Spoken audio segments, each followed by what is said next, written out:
What is going on, guys? It is your boy Georgie Velasco, and let's get right into the news. But first of all, this guy lost me $40 right now, okay? So if I seem in a bad mood in this video, that's why, okay?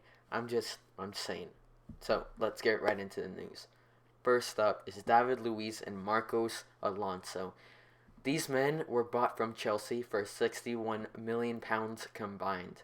Now, were these panic buys or were these tactical buys?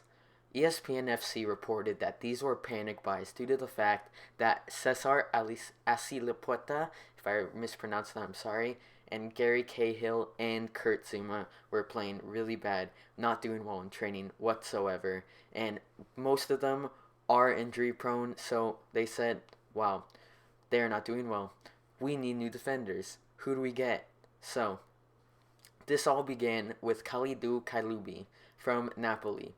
He was going around £50 million for Chelsea. That was his price tag and his release clause for Napoli. And Chelsea were rejected. Chelsea were rejected 6 hours before the transfer deadline day.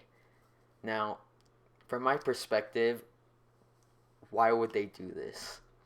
They had just sold Higuain about 2 months ago for around 60 to 65 million euros.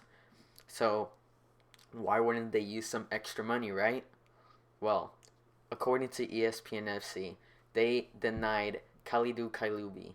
So what does this mean? With 6 hours left to go before the deadline, they say, okay, so who are tactics? What are our tactics?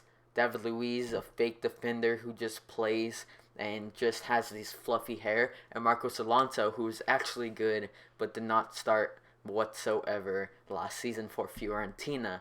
So this was their decision to buy Marcos Alonso and David Luiz because they were panicking. Also in the news, Ivan Rakitic, this Croatian defender, was, according to The Sun and Sky Sports, he denied a £44 million bid from Chelsea in around June, and then he rejected a £42 million bid from Man U. Why is this?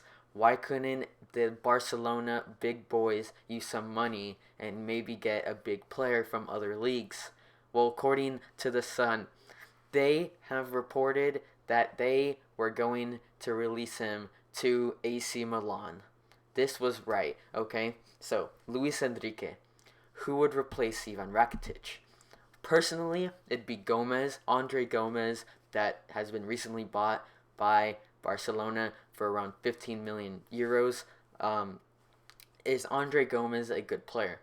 He showed and he proved to us that he was very tactical in the Euros playing for Portugal, and I think it would be a great move if Rakitic left, but he'd be leaving some talent behind at Barcelona to go to the EPL. It's a really complicated story, but if it happens during the winter, I would love to see Rakitic come to the PL. Next up, we have the Eagles, also known as Crystal Palace, for the EPL, currently in last place with 1 point and 1 goal throughout the whole first 3 games. Now, they signed Christian Benteke for 32 million quid, around 2 million add-ons, something like that. They have just signed his brother Jonathan Benteke for a free transfer fee due to the fact that he is a free agent, or was a free agent, and now plays for CP. And now for our final story, Jack Wilshere, the former centre mid for Arsenal that now plays for Bournemouth, was recently reported that he wants to play for Roma, £80,000 a week. Now, why didn't he go to Roma? He would fit in great with Rajak Nainggolan. Now that Pjanic left, he'd be fitting in with Daniel De Rossi. Players like that, also along with Kevin Strootman, great players, but why did he go to Bournemouth instead? Arsenal completely forced him to go to Bournemouth so he could stay in the EPL and not lose some money there at Roma. Why did this happen in the first place? Jack Wilshere finally commented to Sky Sports that he was very unhappy with Arsenal and that he just wanted to go somewhere, but why not Roma? That is the question that has not been answered.